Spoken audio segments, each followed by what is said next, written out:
just share with you some thoughts, answer some questions, tell you, I guess, reiterate the simple truths of how we got here. Those truths have been obscured just a bit because the Democrats are in a relentless effort to spin the facts, but it's always good when the facts and the evidence are on your side. And I don't want you to listen to the arguments of politicians. If you're watching at home, I want you to look at the real facts. And I'm going to try to here in a very abbreviated summary manner to present those to you. And the facts are very clear. Okay, so the first fact is by way of reminder, how did we get here? Why is Washington tied into a knot right now? Well, I became Speaker almost 2 years ago, and I was frustrated, as most rank-and-file members of Congress are, frustrated about how Congress really doesn't work that well for the American people. That's why people are frustrated about it. We don't spend money responsibly here. We haven't for many years. And the reason for that is because typically, for the annual funding of the government, it's done in a back room. Literally, there's a deal made by the top 4 leaders in Congress, and that's hoisted upon the members, usually at the end of the year, right before a holiday, in an omnibus spending bill. Sometimes the bills are thousands of pages long, and it's always said that few members have fully read it or understood it. That's largely true because they weren't involved in the process.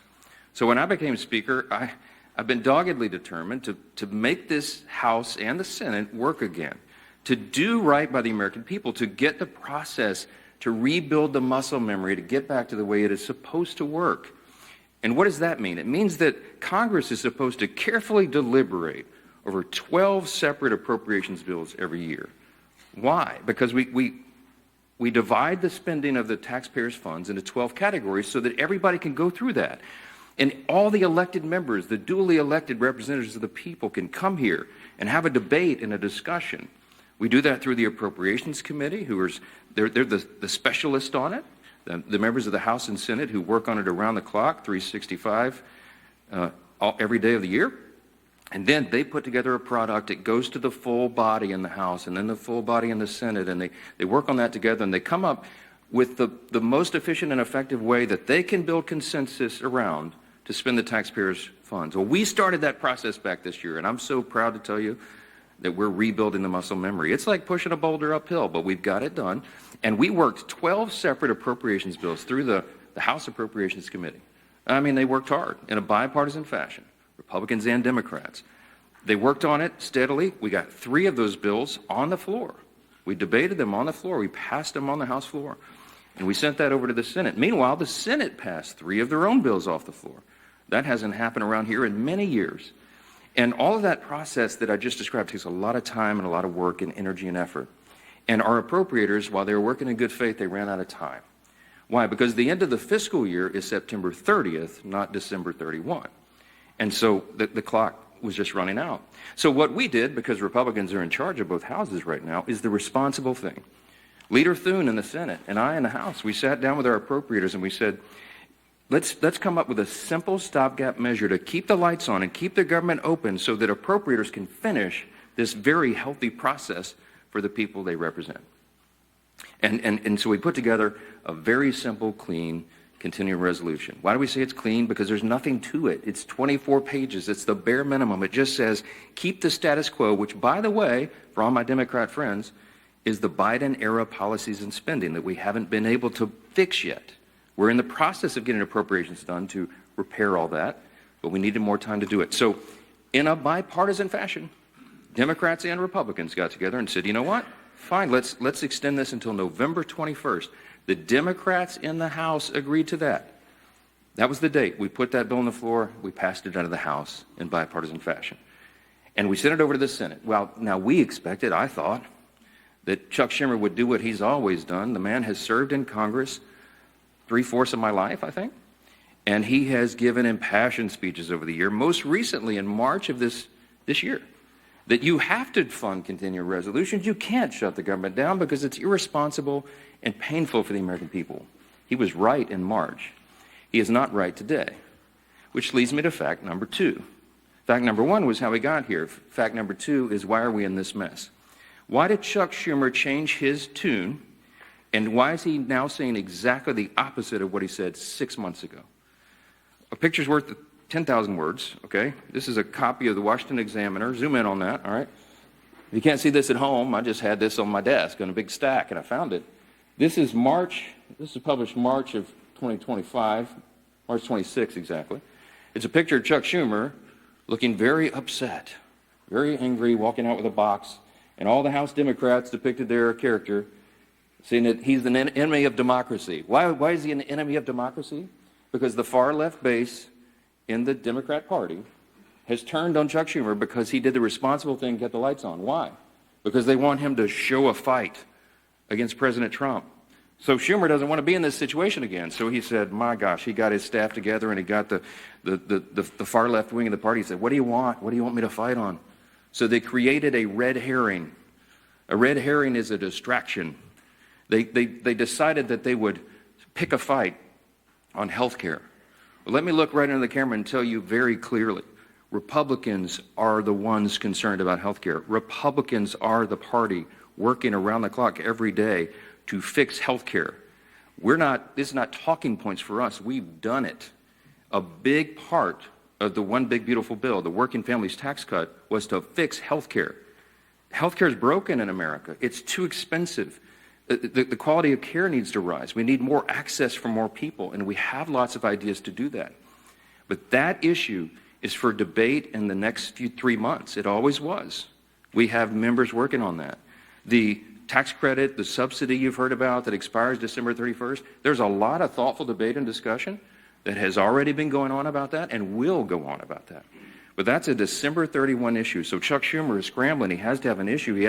None of their policies are very popular, so they decided to lob onto health care. And he decided to claim to all of you that is the issue with government funding. It is not. Those are two totally separate things. The clean continuing resolution would simply keep the lights on so that the members in the House and Senate can have those debates on health care. We were always planning, and we have lots of ideas on the table on how to fix it, but we don't yet have consensus on it because it's very complicated. We have time to do it. The month of October is a critically important time for us to get the House and Senate working on that very issue. But they're delaying it because they needed a red herring. So in his desperation, we get to fact number 3. In his desperation, they decided to create the red herring. They decided to claim that this is all about health care, which the September funding issue never was. That's a December policy issue. He tried to create it as a September funding issue. And in his desperation, they hastily filed an outrageous counter-proposal. It is a wild wish list of big government liberal nonsense that we can't do. Their priorities that they crammed into this. Now remember, a simple 7-week stopgap funding measure, the CR, that we passed out of the House in bipartisan fashion was sent over. And Chuck Schumer filed a counterproposal. Now this is his words, not mine. These are not Republican talking points. These are the facts. 2 exhibits real quick, as I've shown you before. This is page 57, an excerpt of his bill, section 2141, where you see that right there that they want to repeal the health subtitle of the Big Beautiful Bill. The One Big Beautiful Bill, the Republicans got signed into law July 4th. The Working Families Tax Cut, we're so proud of that because it has so many amazing things for all the American people, a marquee piece of legislation. But among the most important were the reforms that we did to health care. Why? Because Medicaid, for example, is broken. Medicaid doesn't work well. It's underfunded and it was full of fraud, waste, and abuse. And we took our opportunity to fix that, and we did. So what did we do? We went into Medicaid and we said, we got to stop the waste and abuse. We got to make sure that illegal aliens are not on Medicaid. Medicaid is intended for U.S. citizens only, not illegals who break our law and come over the border. And we've got to make sure that young, able-bodied men who do not have dependents are working and not riding the wagon. Work is good for individuals. It's good for the communities they live in. It's good for their own well-being and for the people around them. And so we said, don't sit on your couch and play video games. By the way, also not a talking point. There was an AEI study, I think one of the organizations that polled this, and most of these young men who are not working are sitting around literally playing video games. Get back to work. So we put that in the law. And the big thing was making sure that an estimated 1.4 million illegal aliens are no longer riding that wagon either. Why? Because Medicaid had to be strengthened. Medicaid is intended for the elderly, the disabled, and young pregnant women, as I use an example, who are in difficult situations. They need the resources desperately, but the resources are being drained by people who were never intended to be there. So Republicans got busy and fixed it. We put it in the big, beautiful bill. So, back to fact number 3, I guess I'm still on. Chuck Schumer files a counterproposal and says, we want to reverse all that. Well, among the effects, among the things that he would reverse, is putting illegal aliens back on the program. Don't take my word for it. Look at the evidence. Over here at Exhibit B. This is the list of the actual provisions that would be reversed if Chuck Schumer's language was voted on and passed. Among those, it would end. See, these are the provisions, the Working Families Tax Cut Act. These are the provisions of our bill that did each of these things. We ended Medicaid funding for most non-citizens. They would reverse that, and it would cost American taxpayers, hardworking Americans, an estimated $6.2 billion. And you just go down the list. The California loophole. You know what they did in California? Gavin Newsom and the team out in California?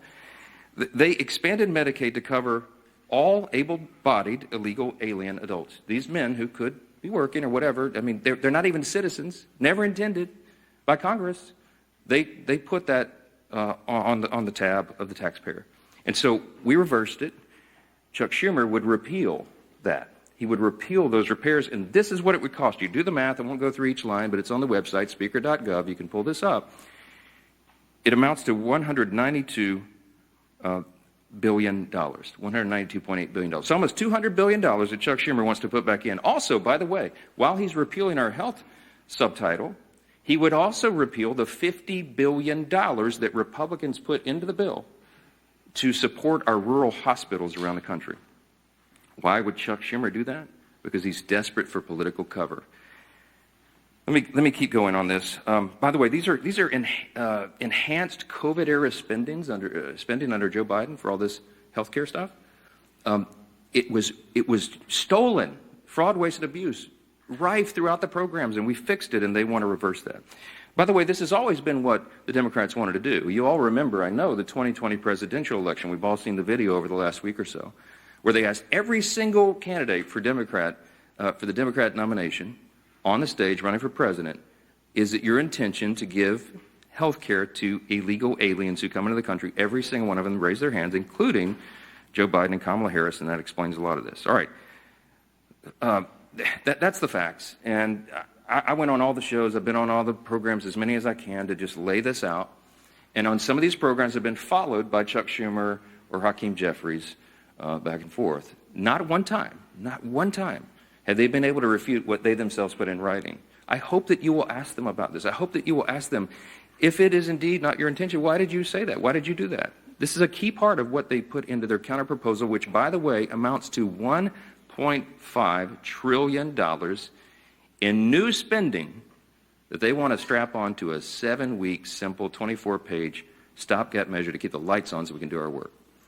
Fact number 5, don't ask me, because here's the answer. Why aren't you negotiating? There's nothing for us to negotiate. The House has done its job. The House Republicans right now are working hard in their districts all around the country. They're meeting their constituents' needs. They're going and explaining and providing the answers, and they're trying to help them navigate through this madness. Some of our Republican colleagues, we had a big conference call on Saturday. Many of them are working throughout. They're making trips to all their rural hospitals in their district to help them navigate and access this fund that Chuck Schumer is trying to take away. Republicans are on the job. We want to improve health care. We have ideas and plans to do that, to fix the COVID level madness and adjust Obamacare so that it works for more people, so you have higher access to care and the costs are reduced. And so they're doing that right now, but there's nothing for us to negotiate or to debate right now, because the House already did that. The House did its job. We passed our bill. We did the job to keep the government open, and now it's on the Senate Democrats. And that's the final fact, and I'll take your questions. Fact number 6, hold on, wait. It's just a tease.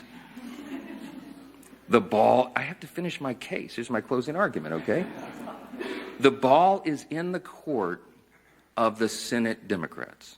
There's only a handful of people in the country who can solve this problem. There's 47 Democrats. Well, 46 and one who caucuses as independent, I think. I lose track. But there's about 47 of them that caucus together as Democrats, okay? Here's the problem, remembering from civics.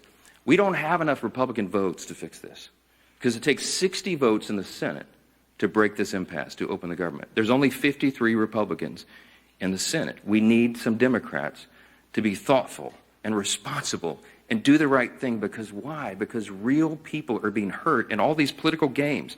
As Chuck Schumer is trying to cover himself and not have another series of articles like this, okay? That's why this is happening. There's a trend in New York that Chuck Schumer represents of electing Marxists. They're about to elect an actual Marxist as the mayor of New York City, the once cradle of capitalism, the largest city in America. It's stunning. And I think it's stunning to Chuck Schumer, too, because while he's a far-left politician, he's not nearly as far-left as these guys, as they want him to be. And so he's trying to find political cover. And in doing that, he's hurting real American people. Who's being hurt? Women, infants, and children on their nutritional programs that are now stalled. Veterans' health services that they desperately need and demand. Go down the list. We've got our troops, Border Patrol agents, TSA agents serving, trying to protect America without pay right now. Half the federal civilian workforce is effectively laid off right now, furloughed. They can't go to work. They don't have the money. Chuck Schumer, for political cover, decided to turn off the funds, and real people are getting hurt. FEMA services. I keep saying this because I live in a hurricane state. We're in the middle of hurricane season, and flood insurance policies cannot be renewed or purchased right now because Chuck Schumer's playing political games. This is real pain for real people. I can go on.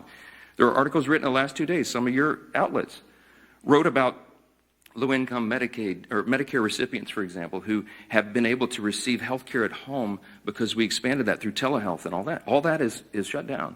Yet people with autoimmune deficiencies who are also disabled, they cannot go visit the doctor's office. So thankfully, mercifully, they've been able to be treated at home. But all that just stopped. So people are canceling their health appointments with their physicians that is vitally important for them to stay alive because Democrats over here are playing games.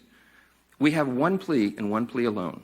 We need a handful of Democrats to stop the madness, reopen the government so that we can get to these critical debates about the year-end policy decisions with regard to the further reforms to health care.